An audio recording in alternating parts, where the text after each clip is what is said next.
Our next guest, a friend of Peter Marson, is Rob Reynolds from Zephyr Educational Foundation. Hi, Rob.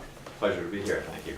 Peter, you go for it. So I was a little surprised to see the Zephyr Educational Foundation because I really thought you were involved in making,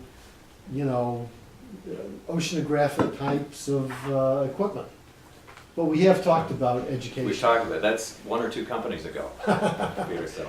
A serial entrepreneur. A serial Sure. entrepreneur. That's exactly what we want on here. Okay. So what is Zephyr Educational Foundation? It's a nonprofit that we started about 5 years ago, and it's oriented, we have a marine science and technology education program. We host school field trips in the Woods Hole, and we go out in the water and we do oceanographic stuff, marine biological activities.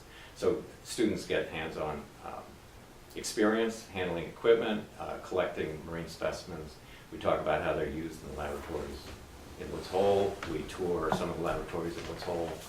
And it's a one-day field trip for lots of students. Where do you get the students?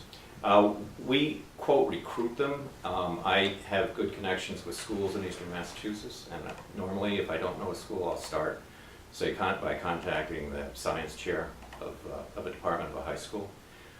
We get approached by colleges, by high schools, and by middle schools, and those are the people that come down.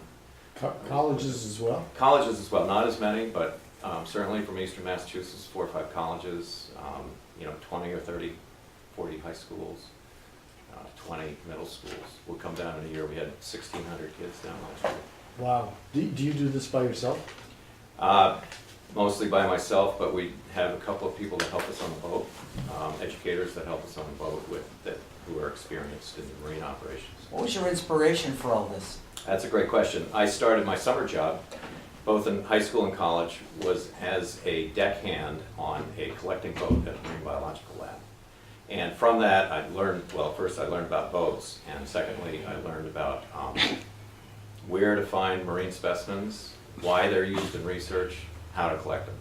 And it's like Christmas, bringing up the dredge and seeing what's in the dredge, what you found. And we would bring those animals back to MBL for research. And then about 5 years ago, I went out on their boat again and with a class that had come down from Sonoma College, and it was just magical, the effect that this had on the kids, and that was the light bulb that said we can do this outside of MBL, but we can do this as a nonprofit and almost make it work financially. And